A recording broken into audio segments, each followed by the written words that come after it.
أعوذ بالله من الشيطان الرجيم. بسم الله الرحمن الرحيم.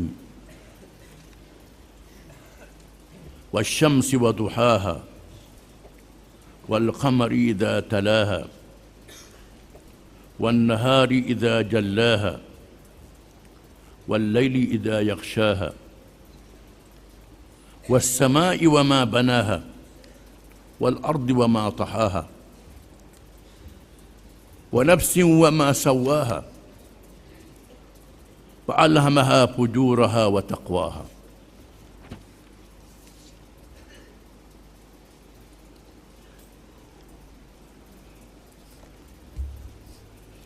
Maksudnya, dengan nama Allah yang Maha Pemurah lagi Maha Mengasihani, demi matahari dan cahayanya yang terang benderang, dan demi bulan apabila ia mengiringinya,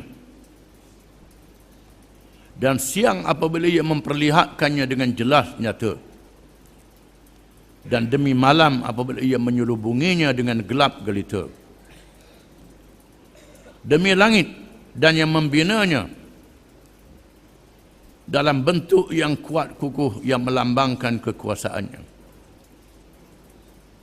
dan demi bumi serta dan yang menghamparkannya untuk kemudahan makhluk-makhluknya, demi diri manusia dan menyempurnakan kejadiannya dengan kelengkapan yang sesuai dengan keadaannya, serta mengilhamkannya untuk mengenal jalan yang membawanya kepada kejahatan dan yang membawanya kepada bertakwa.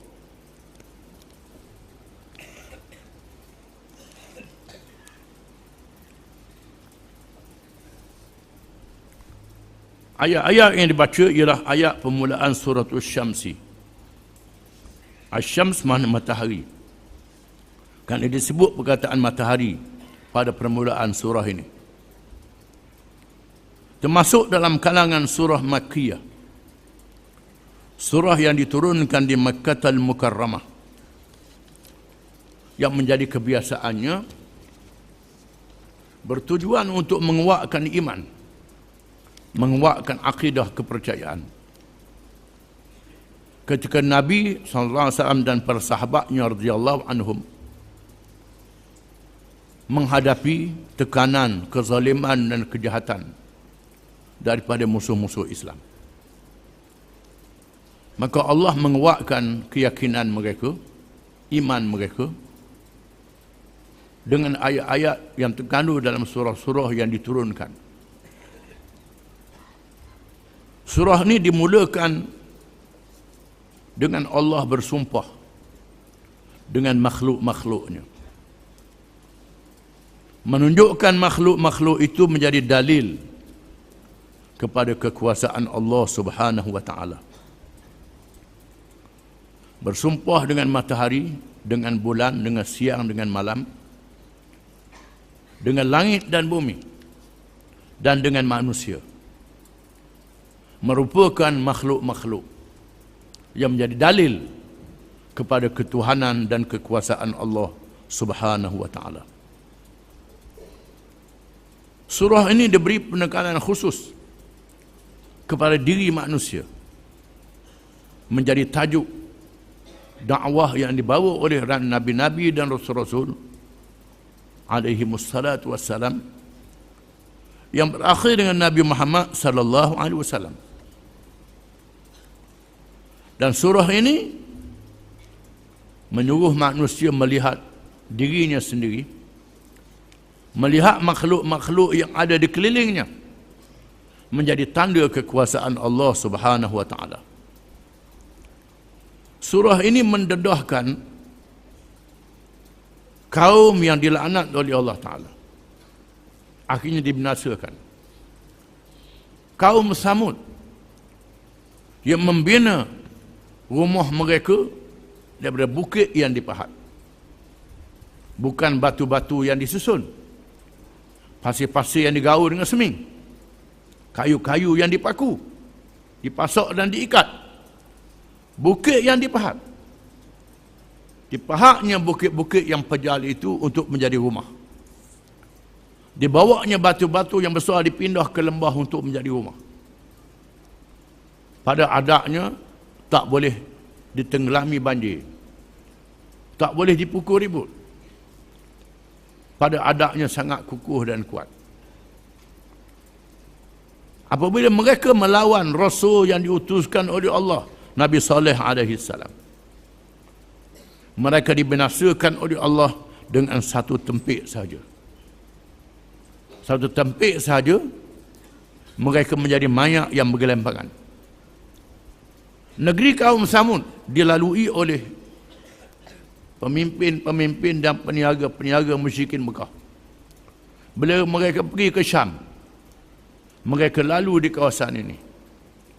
Allah Ta'ala menurunkan ayat mengesahkan kepada mereka supaya mereka jadikan iktibar dan teladan, supaya dibaca oleh manusia sehingga hari kiamat, bukan saja hari ini, supaya sedar dan insaf. Itulah kekuasaan Allah Subhanahu wa Ta'ala. Dan surah ini ditutup dengan kisah Allah membinasakan mereka yang menentangnya. Itulah hukum Allah Subhanahu wa Ta'ala. Apa yang Allah Ta'ala hukum? La yus'alu amma yaf'al wa hum yus'alun. Tak ditanya Allah Ta'ala mengapa Allah Ta'ala buat. Tak ada siapa boleh tanya Allah Ta'ala. Yang akan ditanya kita lah. Manusia lah yang akan ditanya oleh Allah Ta'ala membuat apa. Maka tanya diri kita sendiri, jangan tanya Allah Ta'ala. Ada orang berani tanya Allah Ta'ala. Berani tanyalah. Jangan berani tanya Allah Ta'ala. Tanya diri masing-masing. Hisab diri masing-masing. Apa yang buat di atas muka bumi masa hidup ini. Bismillahirrahmanirrahim. Wasyamsi wa duhaha. Demi matahari dan cahaya yang memancar di waktu duha. Dipancarkan cahaya itu bermula dengan lembut, sejuk pagi, waktu duha. Kemudian makin panas. Itulah kurnia Allah Ta'ala. Kalau start tubik panas, lalu demang habis. Demang habislah jawab dia. Allah Ta'ala yang mencipta alam menjadi rahmat kepada manusia. Manusia kena tengok betapa kekuasaan Allah SWT menciptakan matahari. Tidak ada kuasa besar dunia yang boleh mengalih perjalanan matahari. Tidak ada ahli-ahli sains. Rekalah alat kalau berani alih perjalanan matahari. Itulah kekuasaan Allah Ta'ala. Disebut dalam Quran yang kita baca dahulu dan dalam hadis-hadis yang sahih, Allah Ta'ala akan tunjukkan tanda yang besar sebelum berlakunya kiamat yang besar. Matahari naik dari arah barat. Di masa itu pintu taubat ditutup. Kalau ada orang nak masuk Islam masa itu, kalau ada orang nak bertaubat pada masa itu, tak diterima dari Allah Ta'ala. Allah Ta'ala tak terima dah. Itu tanda yang sangat besar. Matahari adalah dalil yang sangat besar. Maka Allah Ta'ala tunjuk dalil yang besar, yang paling besar, yang dahsyat bila matahari berpusing, naik dari arah barat. Itu kerana manusia merosakkan bumi, tempat tinggalnya sendiri, menyebabkan paksinya teralih dan beredar matahari naik dari arah barat. Wal qamari idza talaha, dan demi bulan yang bercahaya yang mengiringi perjalanan matahari. Ahli-ahli sains mendedahkan bagaimana bulan mendapat cahaya daripada pancaran matahari. Sangat hebat kekuasaan Allah Ta'ala. Daripada bulan yang kecil, bulan purnama jadi kecil balik. Dan mempengaruhi pasang surut laut.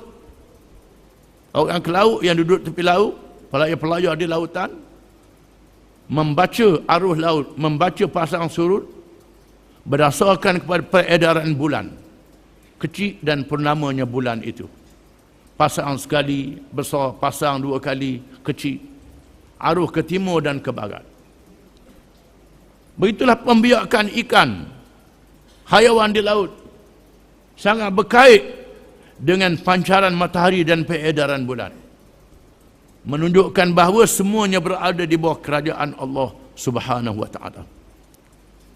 Wan nahari idza jallaha, dan demi waktu siang apabila dijelaskan cahayanya yang terang benderang, yang menjadikan manusia boleh bekerja. Bukan sahaja boleh berjalan ke sana kemari, boleh beruruh dengan mudah, tak payah suluh dengan lapu. Wal laili idza yaghshaha, dan demi waktu malam yang menutupkan cahaya dengan berlakunya kegelapan, membolehkan manusia berehat, membolehkan pohon kayu berehat, membolehkan makhluk-makhluk berehat mengikut keadaan masing-masing. Tapi ada juga makhluk yang Tuhan jadikan berjaga malam, keluar, kelawar, binatang-binatang yang dia boleh berjalan waktu malam. Ada Tuhan itu. Ada juga manusia hak jenis kerja waktu malam, kerja halal, kerja haram, macam-macam lah. Itu mengikut keadaan masing-masing. Was-sama'i wa ma banaha, dan demi langit dan apa yang dibina oleh Allah. Daripada langit itu, keadaan langit itu dengan tidak ada tiang. Tidak ada tiang langit itu. Bumi duduk di pusatnya dan langit mengelilingi di atas bumi itu. Dalam keadaan bumi terapung-apung, dalam keadaan bulan, matahari dan bintang cakrawala terapung-apung, tidak ada tali yang mengikatnya. Tak ada tali yang mengikat.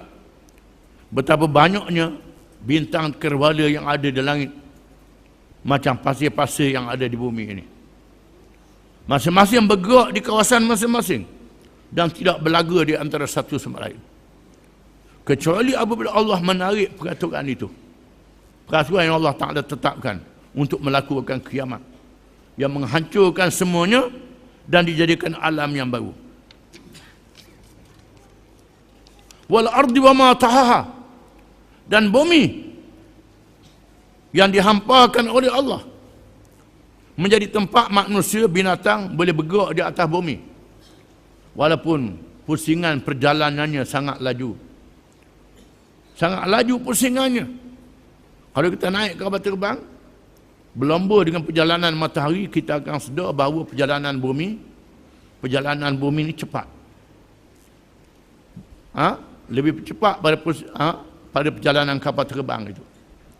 Tetapi manusia yang ada di atas bumi tidak rebah, tidak jatuh, berasa tak bergerak pun tak ada apa-apa. Besarnya bumi itu dihampakan oleh Allah. Manusia boleh hidup, binatang boleh hidup, pohon kayu boleh tumbuh di atas bumi itu. Kurnia daripada Allah Subhanahu wa taala. Dan manusia menjadi makhluk yang memakmurkannya. Wa nafsin wa ma sawaha, dan demi diri manusia dan apa yang dicipta oleh Allah Subhanahu wa taala. Satu makhluk yang berbeza dengan makhluk yang lain. Makhluk manusia bukan saja ada jasad, ada ruh, ada akal fikiran. Berbeza dengan binatang, berbeza dengan malaikat, berbeza dengan kayu dan batu. Malaikat tidak ada jasad, jin tidak ada jasad, manusia ada jasad. Manusia ada roh. Ada roh, kepercayaan kepada Allah Ta'ala, percayaan pada yang gaib. Ada roh dan ada akal. Ada akal fikiran. Manusia ini ada akal fikiran. Dan Allah Ta'ala menentukan hidayah. Fa'alhamaha fujuraha wa taqwaha.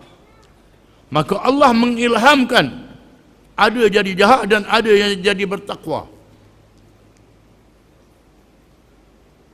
Kerana Allah Ta'ala jadikan pada makhluk ini petunjuk-petunjuk yang berbeza. Ada petunjuk yang sama, hidayah fitriyah. Hidayah mengikut semula jadi. Bila lapar, terasa lapar, menangis selalu. Sakit, rasa sakit. Ini tak ada beza di antara orang tua dengan budak-budak. Tak ada beza di antara manusia dengan binatang. Ini sama. Hidayah fitriyah. Hidayah semula jadi. Yang ada pada manusia, binatang dan budak-budak yang kecil. Yang kedua, hidayah akal. Hidayah akal ni manusia ada. Binatang tak ada akal. Manusia, binatang ada perasaan. Tapi akal tak ada. Tak ada akal. Manusia ada akal. Kemudian, hidayah yang dikurnia oleh Allah Ta'ala kepada roh. Ihdinas siratal mustaqim. Untuk mengikut perkara yang betul dan perkara yang salah. Ini ada pada manusia yang kita kena minta pada tiap-tiap rakaat sembahyang. Supaya Allah Ta'ala beri hidayah pada kita. Menunjukkan bahawa kita kena bergantung dengan Allah Ta'ala. Jangan bergantung dengan diri kita saja. Ada orang tak mahu bergantung dengan Allah Ta'ala, berasa dia cerdik sangat. Berasa dia bijak sangat. Jadilah iblis. Iblis cerdik, bijak, tapi lawan Allah Ta'ala. Tak mahu bergantung dengan Allah Ta'ala. Kita kena bergantung dengan Allah Ta'ala. Jangan lupa pada Allah Ta'ala. Kerana Allah Ta'ala yang menjadikan kita, mencipta kita, kena tunjuk syukur kita pada Allah Ta'ala. Kalau tak tunjuk syukur, jadi iblis. Tuhan jadi cerdik molek dah, bijak molek dah, tengok syurga, tengok neraka iblis ni. Lebih pada orang alim manusia lagi. Orang alim manusia tak tengok lagi syurga neraka. Iblis tengok dah syurga neraka. Boleh bercakap dengan Tuhan pula iblis ni. Tapi tak dapat hidayah. Sebabnya kerana aba wastakbara. Enggan. Sombong. Enggan sombong. Ada sifat sombong ni, maka tak layak dapat hidayah. Begitulah manusia yang sombong. Sombong tu rasa dia lebih pada orang. Kalau Tuhan beri kita lebih pun, jangan berasa kita ni lebih sombong. Jangan. Walaupun kita ada kelebihan Tuhan beri. Walaupun kita ada kelebihan yang ada pada orang lain yang tak ada pada kita. Mesti ada kelemahan. Walaupun orang tu ada lebih, ada kelemahan pada dia. Ada lebih pada orang lain. Tuhan bezakan di antara satu sama lain. Wallahu a'lam.